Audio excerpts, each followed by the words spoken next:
వైకాపా ప్రభుత్వం గంజాయి blood batch ఆగడాలపై ఎలాంటి చర్యలు తీసుకోలేదని హోంమంత్రి అనిత విమర్శించారు. 5 ఏళ్లలో జగన్ ఒక్కసారి కూడా సమీక్ష చేయలేదని, దీంతో దుండగులు రెచ్చిపోయారని ఆగ్రహం వ్యక్తం చేశారు. గంజాయితో పాటు బ్లడ్ బ్యాచ్ ఆగడాలు వాటి కట్టడానికి తీసుకుంటున్న చర్యలపై శాసనసభలో పలువురు సభ్యులు ప్రశ్నలు వేశారు. వీటికి హోంమంత్రి సమాధానం ఇచ్చారు. కూటమి ప్రభుత్వం అధికారంలోకి వచ్చినప్పటి నుంచి గంజాయి కట్టడికి చర్యలు చేపడతామని అనిత తెలిపారు. ప్రత్యేక టాస్క్ ఫోర్స్ సబ్ కమిటీ ఏర్పాటు చేశామని, దీంతో నేరస్తులను అణచివేస్తామని చెప్పారు. సీఎం చంద్రబాబు ఇప్పటికే 7 సార్లు సమీక్ష నిర్వహించారని వివరించారు. గత 5 నెలల్లో 25,000 కిలోల గంజాయి పట్టుకున్నట్లు తెలిపారు. దీన్ని సాగు చేసిన, తరలించిన పీడీ యాక్ట్ కేసులు నమోదు చేస్తున్నట్లు చెప్పారు. ఆస్తులు సైతం జప్తు చేసేలా చర్యలు తీసుకుంటున్నట్లు వెల్లడించారు. లాస్ట్ 5 సంవత్సరాలు ఇందాక సభ్యులు మన వాసు గారు మాట్లాడినప్పుడు కనీసం గాంజాయి మీద కానీ గాంజా బ్యాచ్ గురించి కానీ బ్లేడ్ బ్యాచ్ గురించి కానీ దౌర్భాగ్యం ఏంటంటే ఒక సీఎం స్థాయిలో ఉన్న వ్యక్తి ఏ రోజు కూడా ఒక రివ్యూ తీసుకోకపోవడం, ఒక ఇన్ఫర్మేషన్ కనీసం తెప్పించుకోకపోవడం అధ్యక్ష. దీని పర్యవసానం ఏదంటే 5 సంవత్సరాలు దీన్ని క్యారీ ఫార్వర్డ్ చేసుకొని ఈ రోజు ఇంతవరకు రావడం జరిగింది అధ్యక్ష.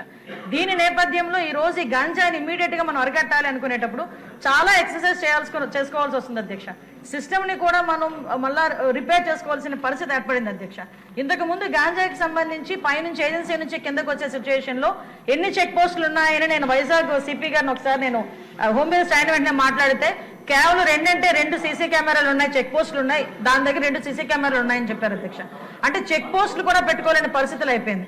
ఈ రోజు మళ్ళా తిరిగి గాంజా నిర్మూలనకి పర్టికులర్ గా ఎక్కడెక్కడైతే ఏరియాస్ నుంచి అయితే మనకి ట్రాన్స్పోర్ట్ జరుగుతుందో ఆ ట్రాన్స్పోర్ట్ అన్ని ఏరియాలలోని కూడా చెక్ పోస్టులు ఏర్పాటు చేసుకున్నాం.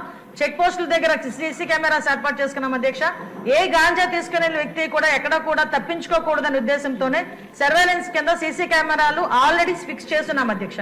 దీని నేపథ్యంలోనే మనం అర్థం చేసుకుంటే అధ్యక్ష, ఈ 5 నెలల కాలంలో మనం వచ్చిన ఎన్డీఏ గవర్నమెంట్ వచ్చిన 5 నెలల కాలంలోనే సుమారుగా 25,000 కేజీల గాంజాని ఈ రోజు పట్టుకొని గవర్నమెంట్ స్వాధీనం చేసుకునే పరిస్థితి, పోలీస్ డిపార్ట్మెంట్ వాళ్ళు పట్టుకుని స్వాధీనం చేసుకునే పరిస్థితి కనిపించింది అధ్యక్ష.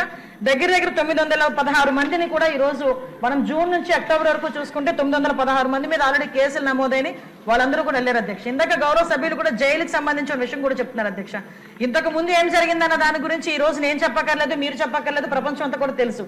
కానీ ఈ రోజు మేము వచ్చిన తర్వాత మన నిఘా యంత్రాలు ఎంత క్లియర్ గా పనిచేస్తున్నాయంటే ఎప్పుడు నుంచి జరుగుతుందో అర్థం కాదు. రాజమండ్రిలోని ఒక ఫార్మసిస్ట్ ఒక జైల్లో ఉన్న వ్యక్తికి గాంజా తీసుకెళ్లే పరిస్థితి నిన్న మొన్న కనిపిస్తే ఇమీడియట్ గా దాన్ని మన నిఘా యంత్రాలన్నీ కూడా పట్టుకొని అతన్ని కూడా అరెస్ట్ చేసి జైలుకు పంపించిన పరిస్థితి.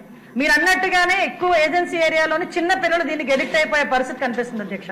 ఎడిక్ట్ అవ్వడమే కాదు అధ్యక్ష, వాళ్ళకున్న ఫైనాన్షియల్ ప్రాబ్లమ్స్ ని బేస్ చేసుకుని వాళ్ళని పావుల కింద వాడుకునే పరిస్థితి ఉంది.